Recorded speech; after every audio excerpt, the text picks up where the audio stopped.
जी students, तो हमने strain hardening किया था लास्ट क्लास में, और उसमें हमने देखा था कि स्ट्रेन हार्डनिंग के अंदर नंबर ऑफ डिस्ट्रीब्यूशंस इंक्रीज़ हो जाती हैं और उससे स्ट्रेंथ इंक्रीज़ हो जाती है और डक्टिलिटी डिक्रीज़ हो जाती है।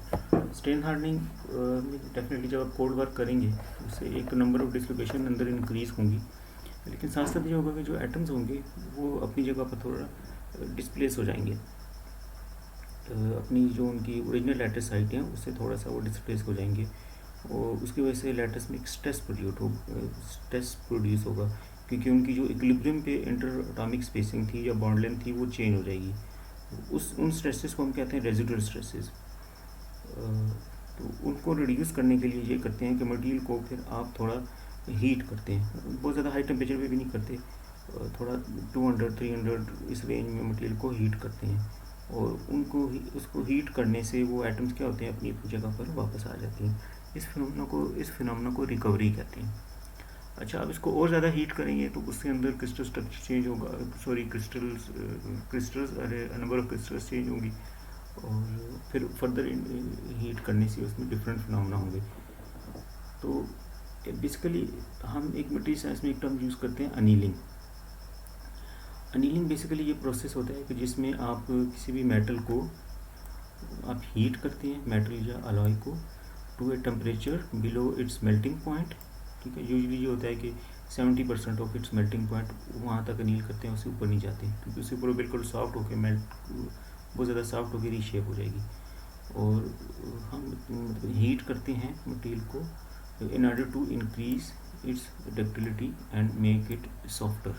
ठीक है, मटेरियल को जब आप स्पेशली कोल्ड वर्किंग में देखें तो उसके हीट करने से क्या होगा कि जो अगर कोई मटेरियल ब्रिटल हो गया है, आपने कोल्ड वर्क किया, वो ब्रिटल हो गया, तो अब उसको हीट करें, बहुत ज़्यादा टेम्परेचर पे हीट करें, तो वो वापस जो आपने जितना कोल्ड वर्क किया होगा वो सारा ख़त्म हो जाएगा और मटेरियल वापस ओरिजिनल उस पर आ जाएगा, जो उसकी ओरिजिनल डक्टिलिटी वही हो जाएगी, और डेफिनेटली उससे स्ट्रेंथ क्या हो जाएगी, डिक्रीज़ हो जाएगी।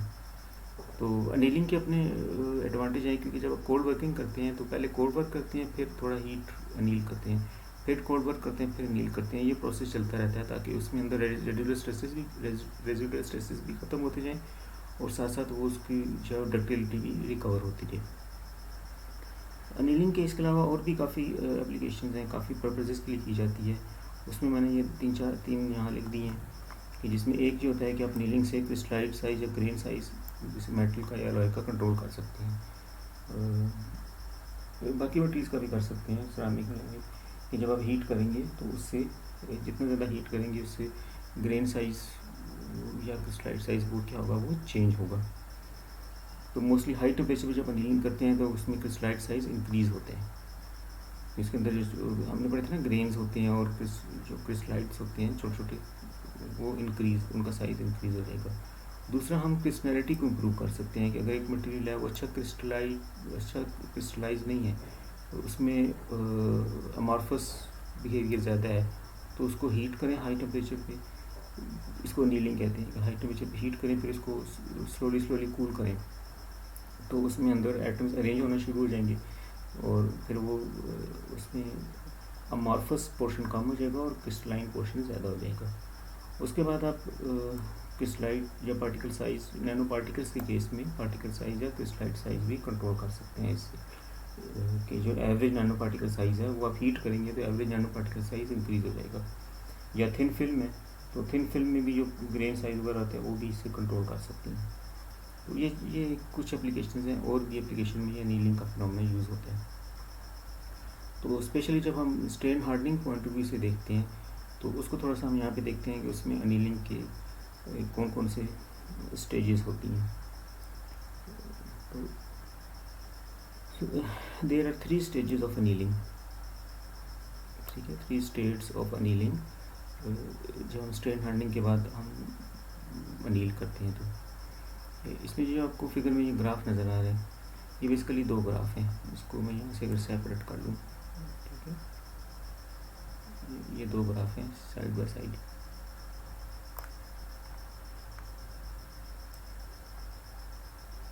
ठीक है, इसमें जो लेफ़्ट साइड पे ग्राफ है ये परसेंट कोड वर्क है कि एक मटेरियल था, हमने अलॉय थी मेटल थी, उसके हमने परसेंट कोड वर्क किया 0, 25, 50 अप टू 90% या 80% तक 90% तक हमने इसके ऊपर कोड वर्क किया, और ये वही ग्राफ है जो अभी डिस्कस कर चुके हैं। कोड वर्क करने से इसकी टेंसाइल स्ट्रेंथ इंक्रीज होगी, और इलेक्ट्रिकल कंडक्टिविटी, वो ये ग्रीन कलर में इलेक्ट्रिकल कंडक्टिविटी है, ये स्लाइटली डिक्रीज होगी, जो और ये परसेंटेज एलोंगेशन ये कम होगी, ठीक है। और ग्रेन साइज जो है वो कोड वर्क करने से ग्रेन साइज, उसके अंदर ग्रेन साइज था वो सेम रहते हैं। यहाँ तक हमने परसेंटेज कोड वर्क करने से ना ग्रेन साइज नहीं चेंज होता, स्ट्रेन हार्डनिंग से ग्रेन साइज उसके अंदर चेंज नहीं होता।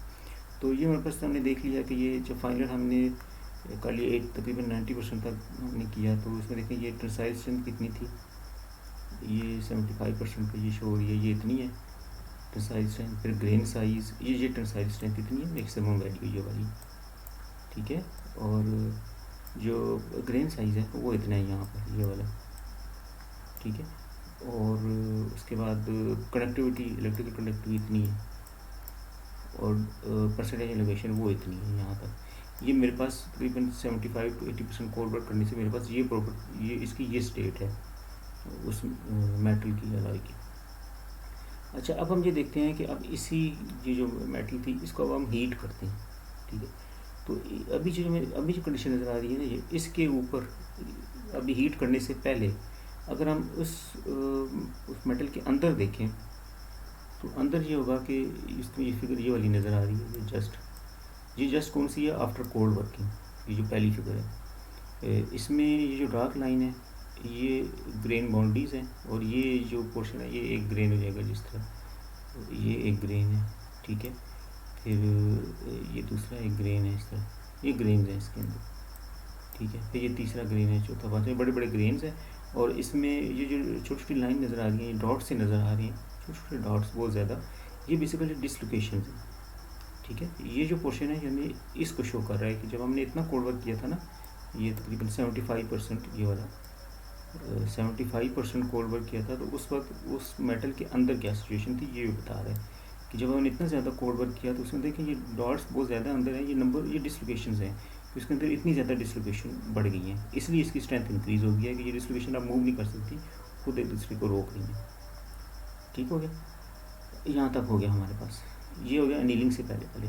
अब हम अनीलिंग स्टार्ट करते हैं। पहले हम देखते हैं कि इसको जब हम हीट करेंगे from room temperature to up to you can say इस टेम्परेचर तक 200 प्लस के करीब है, ये 220 इस रेंज में, यहाँ तक हम इसको हीट कर रहे हैं। तो ये मैं ये लाइन बना रहा हूँ कि इस टेम्परेचर तक क्या हो रहा है, ये हो रहा है, ये टेम्परेचर है 200। इस टेम्परेचर से पहले क्या हो रहा है, इसको मैं नीचे तक एक्सटेंड कर दूँ, यहाँ तक,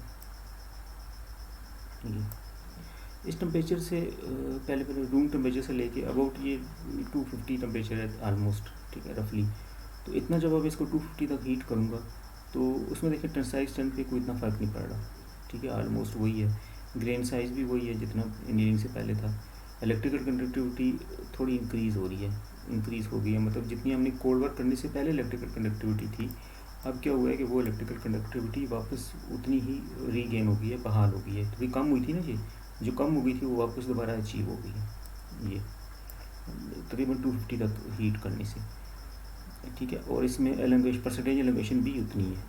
मीन की जब हमने एक लो टेम्परेचर एक रेंज है, जब हमने यहाँ तक हीट किया तो मटेरियल की प्रॉपर्टीज़ पे कोई इतना फ़र्क नहीं पड़ रहा, सिर्फ इतना हुआ कि इलेक्ट्रिकल कंडक्टिविटी जो पहले से थोड़ी कम हुई थी अब वापस रिकवर हुई है। इस टेम्परेचर रेंज को रिकवरी कहते हैं। ये जो फर्स्ट रेंज है जो यहाँ पर, यहाँ से लेके यहाँ तक, ये वाली रूम टेम्परेचर से लेके यहाँ तक, इस लाइन तक, इसको हम रिकवरी कहते हैं, ये सही यहाँ तक, ठीक है। रिकवरी वो टेम्परेचर है कि जिसमें मटेरियल की प्रॉपर्टीज़ पे इतना फ़र्क नहीं पड़ रहा, सिर्फ ये होता है कि जिस तरह अभी हमने बात की थी कि जो कोल्ड वर्क करने से रेजिडुअल स्ट्रेसेस प्रोड्यूस होते हैं, वो रेजिडुअल स्ट्रेसेस ख़त्म हो जाते हैं, इनके वो रिकवर हो जाते हैं, इसलिए इसको रिकवरी कहते हैं कि जो उसके अंदर रेजिडुअल स्ट्रेसेस थे कि जो एटम अपनी जगह पर डिस्प्लेस हुए थे वापस अपनी जगह पर आ जाएंगे। इसमें नंबर ऑफ़ डिसलोकेशंस उतनी ही हैं, नंबर ऑफ़ डिसलोकेशन इसमें चेंज नहीं होती, क्योंकि जब भी नंबर ऑफ़ डिसलोकेशन चेंज होंगी ना उससे स्ट्रेंथ चेंज हो जाएगी, ठीक है, और डक्टिलिटी चेंज हो जाएगी, परसेंटेज एलोंगेशन, इसमें नंबर ऑफ़ डिसलोकेशन चेंज नहीं होगी, ठीक हो गया। मीन कि हमने जब इसको अबाउट 250 तक एक टेम्परेचर रेंज है, इस पे ये वो टेम्परेचर है जिसमें प्रॉपर्टीज़ पे इतना फ़र्क नहीं आ रहा। ये जो येलो लाइन है इसके लेफ्ट साइड पे प्रॉपर्टीज़ पे जितनी देखिए, ये ग्रेन साइज जितना पहले था उतना ही यहाँ है, ये जितनी साइज जितनी थी उतनी यहाँ है, यहाँ तक।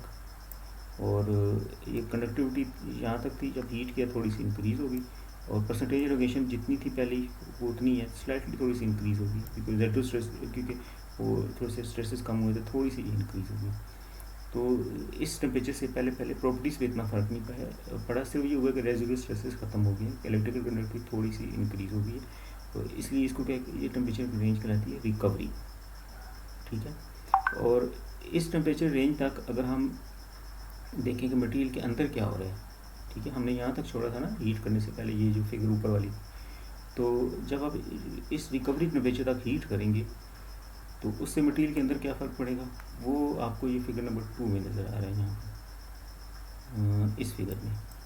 ठीक है, कि ये यहाँ से लेके यहाँ तक क्या हो रहा है जब आप रिकवरी तक हीट कर रहे हैं। तो उसमें ये हुआ है कि जब आपने हीट किया इस रेंज तक, तो जो डिसलोकेशन थी वो थोड़ा मूव हुई, एक दूसरे से दूर हुई, एक्सपैंड हुई, और उन्होंने आपस में मिल के ये जो छोटे छोटे पॉलीगॉन्स नज़र आ रहे हैं, ये पॉलीगॉन शेप्स, ये बेसिकली डिसलोकेशन जो पहले यहाँ पर थी ना इस तरह बहुत ज़्यादा, वो अब थोड़ी सी एक्सपैंड हुई है, एक दूसरे के दूर जाकर उन्होंने ये पॉलीगॉन शेप्स बना ली है इस तरह। ठीक है, नंबर ऑफ डिसलोकेशन उतनी ही है, वो चेंज नहीं हुई, सिर्फ ये हुआ है कि वो थोड़ी हीट करने से वो मूव हुई हैं और उन्होंने ये पॉलीगॉन, क्लोज पॉलीगॉन इस तरह ये शेप बना ली है। और ये क्रिस्टल्स हैं, सॉरी ग्रेन्स हैं, ग्रेन्स उतनी हैं जितने पहले थे, नंबर ऑफ ग्रेन चेंज नहीं हुए। इसलिए यहाँ देखें कि ग्रेन साइज़ जो पहले थे ना, एक दो बड़े बड़े ग्रेन, अब वो एग्जैक्टली वही हैं जिस तरह यहाँ नज़र आ रहा है ग्राफ में, ग्रेन साइज चेंज नहीं हुआ। अच्छा, नंबर ऑफ डिसलोकेशन चेंज नहीं हुई तो वो डेफिनेटली स्ट्रेंथ भी चेंज नहीं होगी, और सिर्फ डिसलोकेशन स्लाइटली मूव होके पॉलीगॉन बनेंगे। ठीक हो गया। अब हम देखते हैं कि जब इससे ज़्यादा आगे हीट करेंगे, जब इससे आगे हीट करते हैं अप टू 400 डिग्री सेंटीग्रेड या इस रेंज तक, तो उसमें ये देखें कि जिस ये टेम्परेचर यहाँ तक हीट करें तो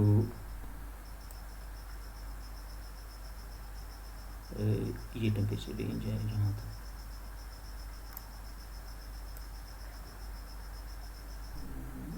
यहाँ तक हम हीट करें। ठीक है, आई मीन कि यहाँ से लेके फ्रॉम हेयर टू हेयर, यहाँ से लेके यहाँ तक। ठीक, तो उस पर देखते हैं कि अब क्या फ़र्क पड़ रहा है जब इसे हीट करेंगे। तो आप देखें फिगर से कि इससे जब जो ही हमने टेम्परेचर रिकवरी से ऊपर हमने हीट किया, तो मीन कि 250 रफली 250 से ऊपर गए। ये 250 सिर्फ इस पर्टिकुलर एग्जांपल के लिए, ये वेरी कर सकते हैं मेटल टू मेटल। तो इससे ऊपर गए तो आप देखें ये जो टेंसाइल स्ट्रेंथ है वो एकदम ड्रॉप होगी नीचे, एकदम नीचे ड्रॉप हुई है। ठीक है, इसका मतलब ये हुआ है कि अब मेटल के अंदर कुछ हुआ है कि टेंसाइल स्ट्रेंथ जब एकदम ड्रॉप हुई है, इसका मतलब है कि अब उसके अंदर नंबर ऑफ डिसलोकेशन कम हो गई हैं, क्योंकि नंबर ऑफ डिसलोकेशन कम होती है तो टेंसाइल स्ट्रेंथ कम हो जाती है अंदर। ठीक हो गया। अच्छा, जब टेंसाइल स्ट्रेंथ कम हुई तो अब वो डक्टिलिटी एकदम इंक्रीज़ हो गई है, परसेंटेज इनहिबिशन एकदम इंक्रीज़ हो गई। इसका मतलब है कि अब इसमें डिसलोकेशन अंदर कम हो रही हैं। और ग्रेन साइज़ भी देखिए, अगर आप यहाँ से तो एकदम ड्रॉप कर गया, नीचे आ गया यहाँ तक, तो यहाँ से लेके यहाँ पे थोड़ा सा स्लाइटली इंक्रीज़ हुआ ये ग्रेन साइज़, ये वाला। ठीक हो गया। और कंडक्टिविटी पे कोई इतना फ़र्क नहीं पड़ा, वो ऑलमोस्ट सेम ही है। तो ये जो टेम्परेचर रेंज है, इसको क्या कहते हैं, रीक्रिस्टलाइजेशन। ये नीचे लिखा हुआ है रीक्रिस्टलाइजेशन, क्योंकि इसके अंदर जो है ये क्रिस्टल दोबारा क्रिस्टल्स बनते हैं।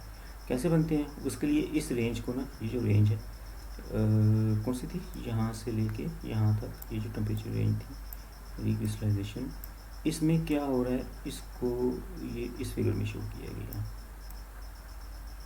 ठीक है, ये फिगर में। अब इसमें जो हुआ, पहले ये था ना रिकवरी, जब रिकवरी से ऊपर गए आप, ज़्यादा हीट किया तो ये डिसलोकेशन इस तरह मिली थी आपस में, क्लोज पॉलीगॉन, वो आपस में मिल के उन्होंने ग्रेन्स बना लिए, ग्रेन बाउंड्रीज बना ली। जो क्लोज पॉलीगॉन थी ना, ये इन्होंने मिल के ग्रेन बाउंड्रीज बना ली, और उसके अंदर क्या बन जाएंगे, ग्रेन बन जाएंगे। और जो बड़े बड़े ग्रेन्स हैं, ये बड़े बड़े ग्रेन, ये ग्रेन बाउंड्रीज ख़त्म हो जाएंगी, क्योंकि एटम डिफ्यूज़ करेंगे इधर से इधर, और ये ग्रेन बाउंड्रीज ख़त्म हो जाएंगी, और ये बड़े बड़े ग्रेन एकदम क्या हो गए, छोटे छोटे ग्रेन्स बन गए। और अंदर जो डिसलोकेशंस थी यहाँ पर, ये सारी अब वो सारी ख़त्म हो गई हैं, और वो ख़त्म होकर क्या बन गया, ग्रेन बाउंड्रीज बन गई हैं। इसलिए जब डिसलोकेशन ख़त्म हो गई हैं, कम हो गई हैं, बहुत ही ज़्यादा रिड्यूस हो गई हैं, तो एकदम जो है वो टेंसाइल स्ट्रेंथ भी डिक्रीज़ होगी, और वो जो ब्रिटल था मटीरियल वो डक्टाइल हो गया क्योंकि परसेंटेज एलोगेशन होगी। और ये जो ग्रेन साइज देखिए कम हो रहा है, ये जो ब्लू कलर में नज़र आ रहा था ग्रेन साइज, ये वाला, ये ब्लू कलर में ये एक कम हो गया, ये देखिए यहाँ कम हो गया ना। ये पहले ये बड़े बड़े ग्रेन थे ये वाले, ठीक है, पहले ये बड़े बड़े ग्रेन थे ये वाले, ये अब गिन लें तो 1 2 3 4 5 6 7 ग्रेन थे बड़े बड़े। अब देखें ये सारे ग्रेन्स बन गए, तो ग्रेन साइज़ बहुत कम हो गया। डेफिनेटली जितने नंबर ऑफ ग्रेन ज़्यादा हो जाएंगे ग्रेन साइज़ कम होता जाएगा। तो ये देखिए ये ग्रेन साइज़ कम हो गया यहाँ फिगर में। उसके बाद ज़्यादा हीट करने से थोड़ा सा ग्रेन साइज़ स्लाइटली इंक्रीज़ होता है यहाँ तक, इस तक, ठीक हो। तो इसलिए इसको क्या कहते हैं, रीक्रिस्टलाइजेशन, कि ये दोबारा क्रिस्टल बने, ये दोबारा क्रिस्टलाइज हुए। अच्छा, उसके बाद आगे चलते हैं। जब इससे फर्दर हीट करेंगे रीक्रिस्टलाइजेशन टेम्परेचर से, मीन कि यहाँ से इस टेम्परेचर से आगे हीट करेंगे, तो उससे क्या होगा कि अब ये जो मटेरियल के अंदर मीन कि जो इससे अगली रेंज है वो इस फिगर में है, ठीक है। उसमें होगा कि ये जो मटेरियल के अंदर एटम डिफ्यूज़ करेंगे, मीन कि ये एटम इधर जाएंगे, ये इधर आएंगे, तो जो बड़े बड़े ग्रेन्स हैं, जिस तरह बड़ा ग्रेन यहाँ पर ले लें, ये बड़ा ग्रेन है, ठीक है, तो ये एटम इसकी डिफ्यूज़ करके इधर इधर जाएंगे, तो ये छोटे ग्रेन ख़त्म हो जाएंगे, ये दोनों मिल के एक बड़ा ग्रेन बन जाएगा। फिर ये तीनों, ये चारों मिल के ये और बड़ा ग्रेन बन जाएगा। एटम यहाँ डिफ्यूज़ करेंगे एक दूसरे के अंदर, और दोबारा ये अरेंजमेंट्स एटम की दोबारा होगी, और वो छोटे छोटे ग्रेन्स मिल के बड़े ग्रेन्स बन जाएंगे। तो फाइनल ये शेप आ जाएगी, जिससे देखिए ये ग्रेन्स बन गए, डिसलोकेशन बहुत कम हो गई, और जो ग्रेन साइज़ क्या हो गया, क्रिस्टलाइड साइज़, ये क्रिस्टलाइड्स हैं, तो क्रिस्टलाइड साइज़ या ग्रेन साइज़ अंदर क्या हो गया, वो इंक्रीज़ हो गया फ्रॉम हेयर टू हेयर। तो ग्राफ में देखें कि जब इस टेम्परेचर से ऊपर जाते हैं तो ये ग्रेन साइज़ देखें एकदम इंक्रीज़ करता है, ये इंक्रीज़ कर गया, तो ठीक हो गया। और बाकी प्रॉपर्टीज़ पे कोई इतना खास फर्क नहीं पड़ता है, क्योंकि नंबर ऑफ डिसलोकेशन जो है वो ऑलरेडी बहुत ज़्यादा रिड्यूस हो चुकी हैं, उनमें कोई चेंज नहीं आ रहा जब यहाँ से यहाँ आते हैं, ठीक हो। तो ये बेसिकली 3 स्टेट्स ऑफ एनीलिंग है जो कि स्ट्रेन हार्डनिंग में और इसमें यूज़ करते हैं। तो इसे आप देखिए, हम ग्रेन साइज़ कंट्रोल कर रहे हैं कि अगर आप यहाँ से यहाँ आते हैं कोई चेंज नहीं आ रही, अगर इस टेम्परेचर से इस टेम्परेचर रेंज में आते हैं यहाँ से यहाँ, तो ग्रेन साइज़ रिड्यूस हो रहा है, जब यहाँ से यहाँ आते हैं तो ग्रेन साइज़ इंक्रीज़ हो रहा है। अब जितना ज़्यादा हीट करेंगे ग्रेन साइज़ वो इंक्रीज़ होता जाएगा। तो इसलिए ये इसमें एनीलिंग से क्या होता है कि वो क्रिस्टलाइड साइज़ या ग्रेन साइज़ को आप इंक्रीज़ कर सकते हैं यूजिंग एनीलिंग टेम्परेचर और यूजिंग एनीलिंग टाइम, कि अगर आप ज़्यादा टेम्परेचर करें तो भी ग्रेन साइज़ इंक्रीज़ होता है, ये वाला ग्रेन साइज़, और अगर आप ज़्यादा टाइम के लिए रखें तो भी क्या होता है, ग्रेन साइज़ इंक्रीज़ होता है। तो ये हमारा चैप्टर कंप्लीट हो गया। ये चैप्टर नंबर 8 था, स्ट्रेन हार्डनिंग एंड एनीलिंग का।